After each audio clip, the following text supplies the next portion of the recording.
Esther, chapter 5. And it came to pass, on the third day, that Esther put on her royal apparel, and stood in the inner court of the king's house, over against the king's house, and the king sat upon his royal throne in the royal house, over against the gate of the house. And it was so, when the king saw Esther the queen standing in the court, that she obtained favor in his sight, and the king held out to Esther the golden scepter that was in his hand. So Esther drew near and touched the top of the scepter. Then said the king unto her, What wilt thou, Queen Esther? And what is thy request? It shall be given thee to the half of the kingdom. And Esther answered, If it seem good unto the king, let the king and Haman come this day unto the banquet that I have prepared for him. Then the king said, Cause Haman to make haste, that he may do as Esther hath said. So the king and Haman came to the banquet that Esther had prepared.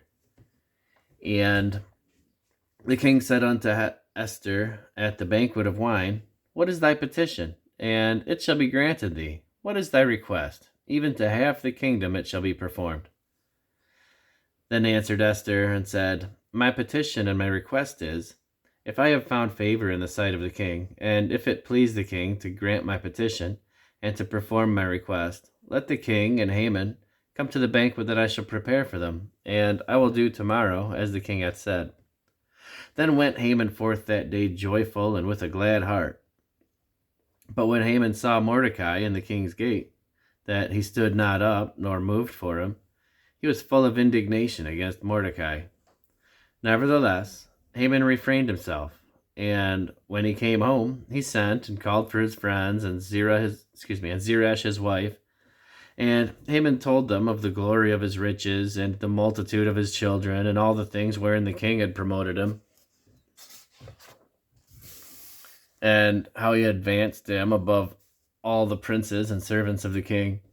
Haman said moreover, Yea, Esther the queen did let no man come in with the king unto the banquet that she had prepared but myself, and tomorrow am I invited unto her also with the king. Yet all this availeth me nothing, so long as I see Mordecai the Jew sitting at the king's gate. Then said Zeresh his wife and all his friends unto him, Let a gallows be made 50 cubits high, and tomorrow speak thou unto the king, that Mordecai may be hanged thereon. Then go thou in merrily with the king unto the banquet. And the thing pleased Haman, and he caused the gallows to be made.